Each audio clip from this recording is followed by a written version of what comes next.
سورہ بقرہ رکو نمبر 10 اور 11 کا ترجمہ۔ شروع اللہ کے نام سے جو بڑا مہربان نہایت رحم کرنے والا ہے۔ اور یاد رکھو جب ہم نے بنی اسرائیل سے ایک پختہ عہد لیا تھا کہ اللہ کے سوا اور کسی کی عبادت نہ کرنا اور والدین کے ساتھ احسان کرنا اور رشتہ داروں، یتیموں اور مسکینوں کے ساتھ بھی سلوک سے پیش آنا اور لوگوں سے اچھی بات کہنا اور نماز ادا کرنا اور زکوٰۃ دیتے رہنا، پھر چند آدمیوں کے سوا تم سب اس عہد سے پھر گئے اور تم ہو ہی منہ پھیرنے والے۔ اور یاد کرو جب ہم نے تم سے عہد لیا تھا کہ آپس میں خون ریزی نہ کرنا اور نہ اپنے بھائی بندوں کو گھر سے نکالنا،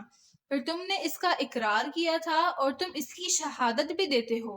اور پھر تم وہ لوگ ہو جو اپنوں کو قتل کرتے ہو اور ایک گروہ کو ان کے گھروں سے نکالتے ہو اور گناہ اور سرکشی سے ان کی مخالفین کی مدد کرتے ہو، اور اگر وہ قید ہو کر تمہارے پاس آئیں تو پھر فدیہ دے کر ان کو چھڑا لیتے ہو، حالانکہ ان کو گھر سے نکال دینا ہی سرے سے تم پر حرام تھا۔ کیا تم کتاب الہی کے بعض حصوں کو مانتے ہو اور بعض کا انکار کرتے ہو؟ پس تم میں سے جو شخص ایسا کرے اس کی سزا دنیا کی زندگی میں سوائے ذلت اور رسوائی کے کیا ہو سکتی ہے، اور قیامت کے دن ایسے لوگوں کو شدید ترین عذاب میں ڈالا جائے گا، اور اللہ تمہارے اعمال سے غافل نہیں۔ یہ وہ لوگ ہیں جنہوں نے آخرت کے بدلے دنیا کی چند روزہ زندگی کو خریدا، پس ان کے عذاب میں کمی نہ کی جائے گی اور نہ انہیں کوئی مدد مل سکے گی۔ اور ہم نے موسیٰ علیہ السلام کو کتاب دی اور ان کے بعد کئی رسول پے در پہ بھیجے، اور عیسیٰ ابن مریم کو کھلی نشانیاں دیں اور روح القدس جبرائیل کے ذریعے اس کی مدد کی۔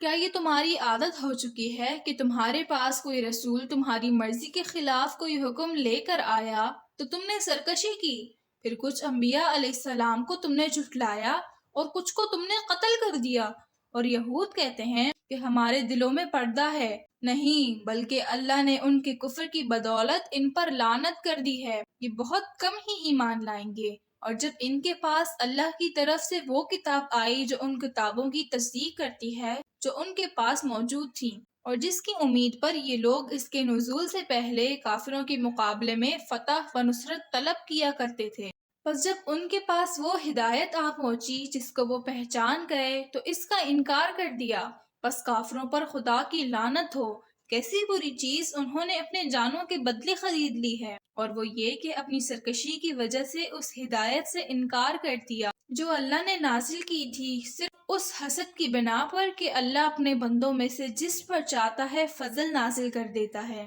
پس وہ غضب در غضب کے مستحق ہوئے اور کافروں کے لیے رسوا کن عذاب ہوگا۔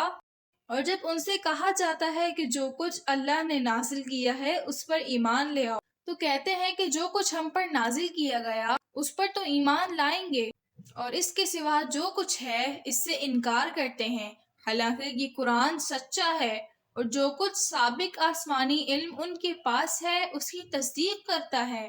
ان سے پوچھو بھلا اس سے پہلے تم نبیوں کو کیوں قتل کیا کرتے تھے اگر تم مومن ہو؟ اور بے شک موسیٰ علیہ السلام تمہارے پاس کھلی نشانیاں لے کر آئے، پھر تم نے اس کے بعد بچھڑے کی عبادت شروع کر دی اور تم ظلم کرنے والے ہو۔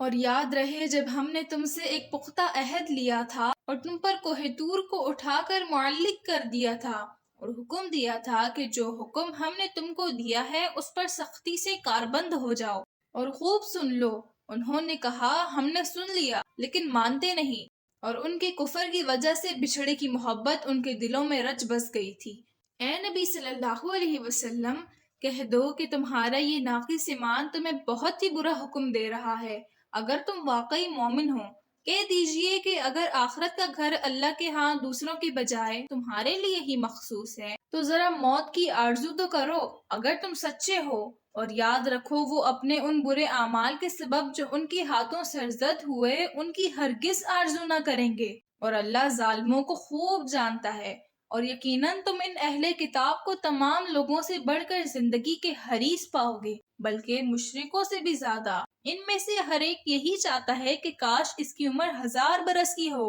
حالانکہ اگر وہ لمبی عمر پالیں تو بھی عذاب سے نہیں چھوٹ سکتے، اور اللہ ان کے اعمال کو خوب جانتا ہے۔